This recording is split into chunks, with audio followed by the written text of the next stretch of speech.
ನಾವೀಗ Sakleshpur main road ಇಂದ ಮುಜರಾಬಾದ್ ಕೋಟೆ ಕಡೆಗೆ ಹೋಗಿ ಮುಜರಾಬಾದ್ ಕೋಟೆಯನ್ನೆಲ್ಲ ಶೂಟ್ ಮಾಡ್ಕೊಂಡು ಈಗ ಅಬ್ಬಿ ಫಾಲ್ಸ್ ಕಡೆಗೆ ಹೋಗ್ತಾ ಇದ್ದೀವಿ. ನೀವು ನೋಡ್ಬೋದು ವಾತಾವರಣ ಎಷ್ಟು ಚೆನ್ನಾಗಿದೆ ಅಂತ. ಮಳೆ ಬಂದು ನಿಂತ್ಕೊಂಡಿದೆ, ತುಂಬಾ ಚೆನ್ನಾಗಿದೆ, ಒಳ್ಳೆ ಸ್ವರ್ಗ ತರ ಕಾಣ್ತಾ ಇದೆ ಇಲ್ಲಿ ನೋಡಕ್ಕೆ. ಹಾಸನ ಜಿಲ್ಲೆಯ ಸಕಲೇಶಪುರ ಮಲೆನಾಡಿನ ಹಸಿರು ಬೆಟ್ಟಗಳು, ಕಾಫಿ ತೋಟಗಳು, ಮಂಜಿನ ನಡುವೆ ಸಾಗುವ ರಸ್ತೆಗಳು. ಆದರೆ ಈ ಪ್ರಯಾಣದ ನಿಜವಾದ ಸೌಂದರ್ಯ ಸಕಲೇಶಪುರದ ಪಟ್ಟಣದಾಚೆ ಆರಂಭವಾಗುತ್ತದೆ. ಇಂದು ನಾವು ಹೊರಟಿರುವುದು ಮೂಕನಮನೆ ಅಬ್ಬಿ ಜಲಪಾತದ ಕಡೆಗೆ, ಅಲ್ಲಿಂದ ಪಶ್ಚಿಮ ಘಟ್ಟಗಳ ಹಸಿರು ಸಾಮ್ರಾಜ್ಯವಾದ ಬಿಸಿಲೆ ಘಾಟ್ ಕಡೆಗೆ.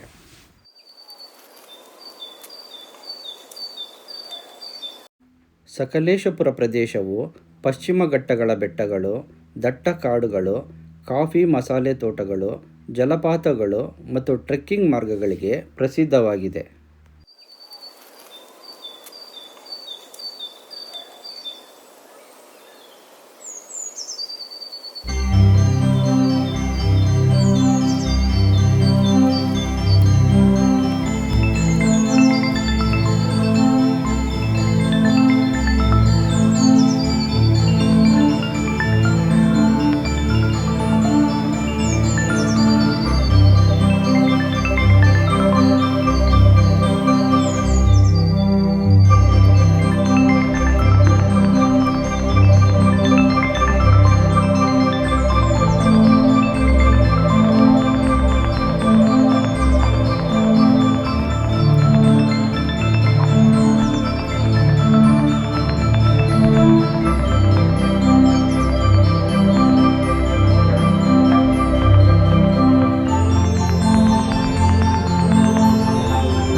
ಇಲ್ಲಿನ ಮಳೆ, ಮಂಜು, ಹಸಿರು ಬೆಟ್ಟಗಳು ಇದೆ ಅನ್ಕೋತೀನಿ ನಿಜವಾದ ಸಕಲೇಶ್ಪುರದ ಸೌಂದರ್ಯ.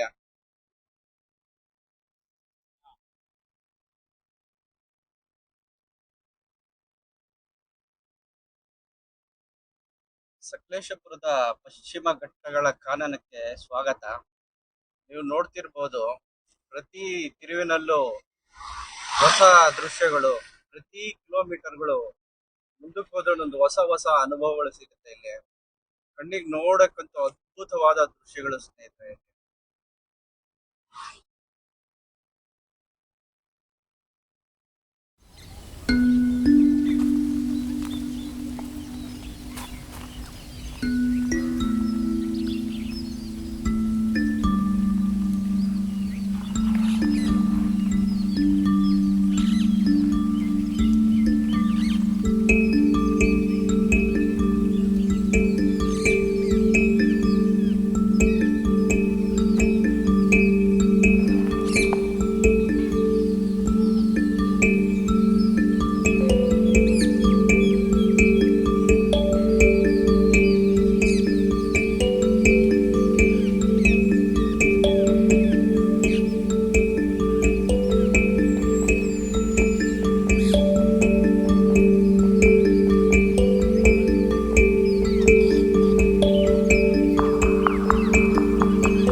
ಮೂಕನಮನೆ ಅಬ್ಬಿ ಜಲಪಾತವು ಬಿಸಿಲೆ ಮತ್ತು ಕಗಿನಹಾರೆ ಅರಣ್ಯಗಳ ಸುತ್ತಮುತ್ತಲಿನ ಮಲೆನಾಡಿನ ದಟ್ಟ ಹಸಿರಿನ ನಡುವೆ ಇರುವ ಕಡಿಮೆ ಜನಸಂದಣಿ ಹೊಂದಿರುವ ಪ್ರಕೃತಿ ತಾಣವಾಗಿದೆ.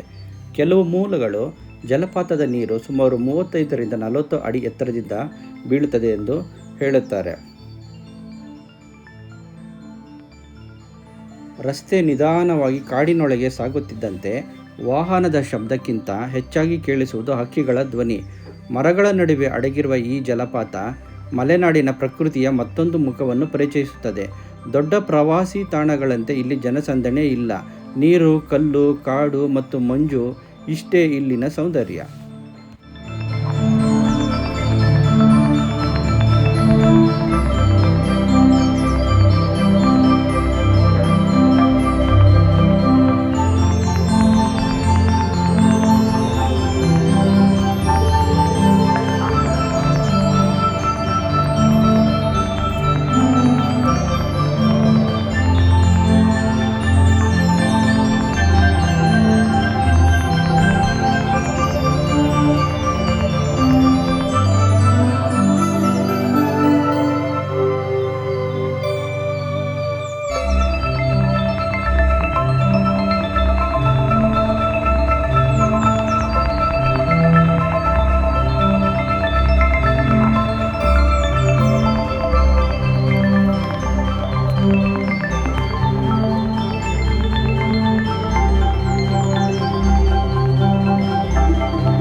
ಮೂಕನಮನೆಯ ಜಲಪಾತದ ಸದ್ದಿನಿಂದ ಹೊರಬಂದು ಈಗ ನಾವು ಪ್ರವೇಶಿಸುತ್ತಿರುವುದು ಕರ್ನಾಟಕದ ಅತ್ಯಂತ ಸುಂದರ ಅರಣ್ಯ ಪ್ರದೇಶಗಳಲ್ಲಿ ಒಂದಾದ ಬಿಸಿಲೆ ಘಾಟ್. ಬಿಸಿಲೆ ಪ್ರದೇಶದಲ್ಲಿ ಸುಮಾರು 40 ಹೆಕ್ಟೇರ್ ಸಂರಕ್ಷಿತ ಅರಣ್ಯ ಪ್ರದೇಶವಿದ್ದು, ಪುಷ್ಪಗಿರಿ, ಕುಮಾರಬೆಟ್ಟ, ಎನ್ನಿಕಲ್ಲು, ಪಟ್ಲ, ದೊಡ್ಡಬೆಟ್ಟ ಮತ್ತು ಕನ್ನಡಿಕಲ್ಲು ಸೇರಿದಂತೆ ಹಲವು ಬೆಟ್ಟ ಪ್ರದೇಶಗಳಿವೆ.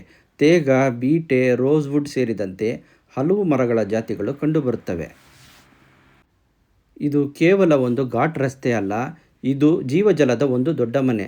ದಟ್ಟ ಕಾಡಿನ ಒಳಗೆ ಸಾವಿರಾರು ಸಸ್ಯಗಳು, ಪಕ್ಷಿಗಳು, ಕೀಟಗಳು ಮತ್ತು ವನ್ಯಜೀವಿಗಳು ಬದುಕುತ್ತಿವೆ. ಆನೆ, ಕಾಡೆಮ್ಮೆ, ಸಾಂಬಾರ್ ಜಿಂಕೆ ಮತ್ತು ಕಾಡು ಹಂದಿಗಳಂತಹ ವನ್ಯಜೀವಿಗಳು ಈ ಪ್ರದೇಶದಲ್ಲಿ ಕಂಡುಬರುತ್ತವೆ.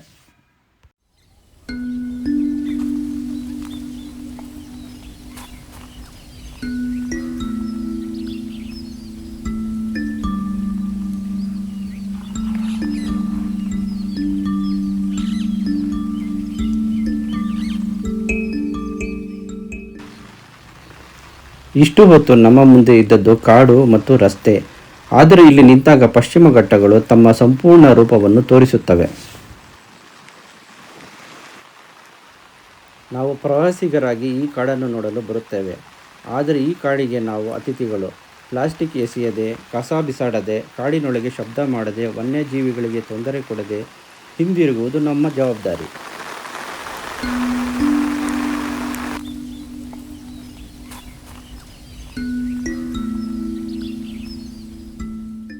ಸಕಲೇಶಪುರ ನಮಗೆ ಬೆಟ್ಟಗಳನ್ನು ತೋರಿಸಿತು.